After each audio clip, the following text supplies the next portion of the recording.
పశ్చిమ బెంగాల్లో మమతా బెనర్జీ కానీ ఇటు తమిళనాడులో స్టాలిన్కి సంబంధించి షాక్ ఇచ్చిన పరిస్థితి. సో ఇదే అంశంపై మనతో మాట్లాడడానికి బీజేపీ నేత శుంకర మౌనిక ఉన్నారు. మేడం, ఎట్లా చూస్తున్నారు ఇటు మమతా బెనర్జీ కానీ తమిళనాడులో స్టాలిన్కి ప్రత్యేకంగా షాక్ ఇచ్చినైతే పరిస్థితి చూస్తున్నాం, ఎట్లా అనిపిస్తుంది? భారతదేశం ఇంత వరల్డ్లో ఇంత క్రైసిస్ అవుతున్న యుద్ధ వాతావరణం ఉన్నా కూడా భారతదేశం సేఫ్గా, సెక్యూర్గా, ప్రశాంతంగా, పీస్ఫుల్గా ఉండడానికి కారణం ఇక్కడ హిందూ మెజారిటీ ఉండడమే. మీరు దాన్ని కమ్యూనల్ అని అన్నా కూడా అది నిజం, అది వాస్తవం, అది సత్యం. అట్లాంటి సొసైటీని మీరు ఎక్స్ప్లాయిట్ చేసే ప్రయత్నం చేస్తే ఈ సోషల్ మీడియా ఇంత స్ట్రాంగ్గా ఉన్న ఈ టైంలో ఈ ఎక్స్ప్లాయిటేషన్ని అర్థం చేసుకోలేని పరిస్థితుల్లో హిందువులు లేరు. హిందూ వైరస్తోని, డెంగ్యూతోని పోల్చిన తమిళనాడులో పొలిటికల్ పార్టీ పరిస్థితి ఏమైంది? రెండు, వెస్ట్ బెంగాల్లో మహిళల మీద అత్యాచారాలు జరిగితే మహిళలు రాత్రిపూట తిరగడం ఎందుకు అని పిచ్చి పిచ్చి మాటలు మాట్లాడిన ఒక రాక్షస జాతి మహిళ అయిన మమతా బెనర్జీ పరిస్థితి ఏమైంది? ఇది ఇప్పుడు భారతదేశంలో ఉన్న Congress, regional parties, religious parties అన్నీ తెలుసుకోవాలి. భారతీయ జనతా పార్టీ దేశం కోసం, ధర్మం కోసం, ఈ నాగరికతను నిలబెట్టడం కోసం వికసిత్ భారత్ అనే ఎజెండాతో ముందుకెళ్తున్న భారతీయ జనతా పార్టీ మీద బురద జల్లే ప్రయత్నం చేస్తే కమలం పువ్వు ఎట్లయితే బురదను అంటకుండా వికసిస్తుందో అట్లా ప్రతి రాష్ట్రంలో భారతీయ జనతా పార్టీ వికసించబోతుంది. వెస్ట్ బెంగాల్లో బుద్ధి చెప్పినట్టు రేపు తెలంగాణలో ఉన్న కాంగ్రెస్ అంటే ముస్లిం అని కాంగ్రెస్ అని మాట్లాడే కాంగ్రెస్ ప్రభుత్వానికి కూడా బుద్ధి చెప్పడానికి రెడీ అవుతున్నాం మేము. ఖచ్చితంగా సనాతన ధర్మాన్ని వ్యతిరేకించినందుకైనా ఇప్పుడు స్టాలిన్కి ఇలాంటి పరిస్థితి వచ్చింది అనుకోవచ్చా? సనాతన ధర్మాన్ని వ్యతిరేకించినట్టు అనని దాన్ని లైన్ కంటే కూడా పీస్ఫుల్ సొసైటీ అనేది హిందూ సొసైటీ. భారతదేశంలో ఉన్న ప్రజలు, మెజారిటీ ప్రజలు పీస్ని ఆకాంక్షిస్తారు, ప్రశాంతంగా ఉండాలి అనే ఆకాంక్షతో ఉంటారు. అందుకనే చూడండి, ప్రపంచంలో యుద్ధ వాతావరణం ఉన్న భారతదేశంలో లేదు.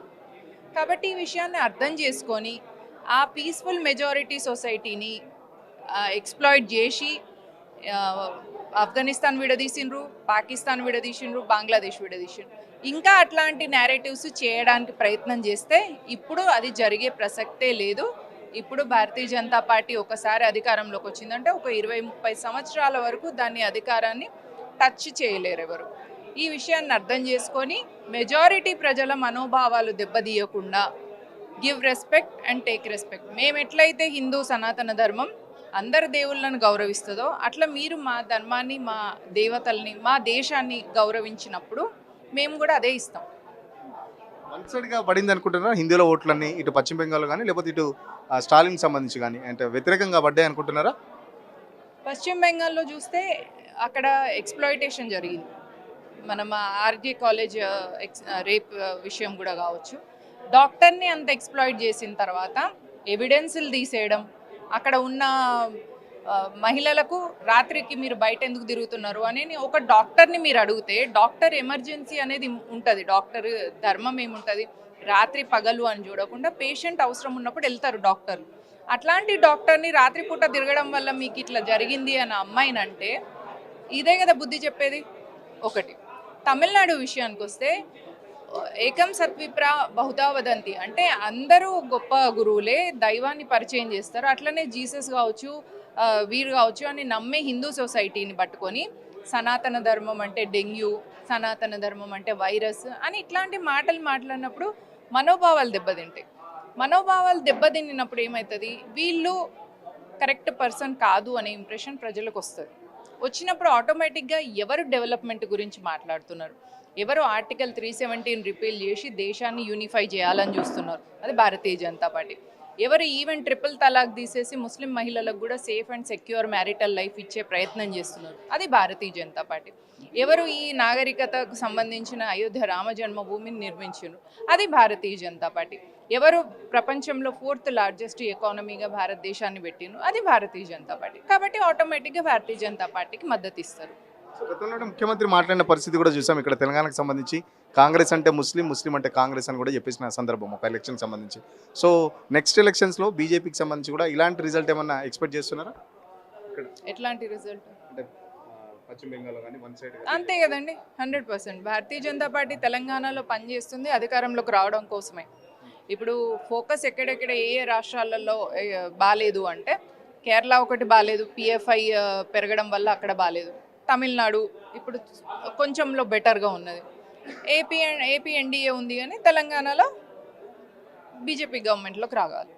అది ఒకసారి వచ్చిందంటే 30 ఏళ్ళ వరకు తెలంగాణలో బీజేపీ వ్యక్తే ముఖ్యమంత్రిగా ఉండబోతున్నారు. మీరేమో పశ్చిమ బెంగాల్లో డాక్టర్ ఇన్సిడెంట్తో పాటు ఇటు హిందువులకు సంబంధించి అవమానించినందుకు ఓడిపోయిందంటారు. మమతా బెనర్జీ ఏమో కేంద్ర సంస్థలను అడ్డం పెట్టుకొని దాదాపు వరకు రిగ్గింగ్ చేశాయి, లేకపోతే సీసీ కెమెరాలు బంద్ చేశాయని చెప్పేసి మమతా కూడా ఆరోపిస్తున్న పరిస్థితి. బ్యాలెట్ బాక్స్ మీద బీజేపీ మీద టేప్ బీజేపీయే పెట్టుకుందా, లేదంటే సెంట్రల్ ఫోర్సెస్ వెళ్ళి వాళ్ళు పెట్టినరా? ఈ ప్రశ్నకు సమాధానం లేదెందుకు ఆమె దగ్గర? పాయింట్. రెండో పాయింట్, మీరు క్లియర్గా గెలిచే ఉద్దేశం ఉంటే క్లియర్గా గెలవాలా. బీజేపీ బటన్ మీద టేప్ ఎందుకు పెట్టాను? అది ఎక్కడి నుంచి వచ్చింది? అదైతే బీజేపీ వాళ్ళు పెట్టుకోరు కదా. ఖచ్చితంగా ఇటు పశ్చిమ బెంగాల్లో ఏదైతే డాక్టర్ ఇన్సిడెంట్ జరిగిందో డాక్టర్ ఇన్సిడెంట్తో పాటు ఇటు హిందువులకు సంబంధించి వ్యతిరేక నిర్ణయాలు తీసుకున్న పశ్చిమ బెంగాల్లో మమతా బెనర్జీ కానీ, ఇటు తమిళనాడులకు సంబంధించి స్టాలిన్ సంబంధించి కూడా వ్యతిరేకంగా హిందువులంతా ఓట్లు వేశారని అయితే మనకు అర్థమవుతుంది. నెక్స్ట్ వచ్చే ఎలక్షన్స్లో కూడా ఖచ్చితంగా ముఖ్యమంత్రి ఏదైతే గతంలో తెలంగాణకు సంబంధించి పర్టికులర్గా సీఎం రేవంత్ రెడ్డి కాంగ్రెస్ అంటే ముస్లిం, ముస్లిం అంటే కాంగ్రెస్ అన్నది కూడా హిందువులందరూ గమనిస్తున్నారు. సో హిందువులంతా ఒకటవుతున్నారు. రానున్న రోజుల్లో హిందువులంతా హిందూ ధర్మం కోసం పాటుపడతారు. హిందూ ధర్మం కోసం పాటుపడే ఏదైతే మెజార్టీగా ఉన్న హిందువుల హక్కులకు రక్షణగా ఉండే ఏకైక పార్టీ బీజేపీ కాబట్టి ఖచ్చితంగా బీజేపీ కూడా తెలంగాణలోకి వస్తుందని చెప్పేసి వాళ్ళు ఎక్స్పెక్ట్ చేస్తున్న పరిస్థితి. వీడియో జర్నలిస్ట్ సతీష్తో సురేష్ తెలుగుల కోసం బీజేపీ స్టేట్ ఆఫీస్ నుంచి.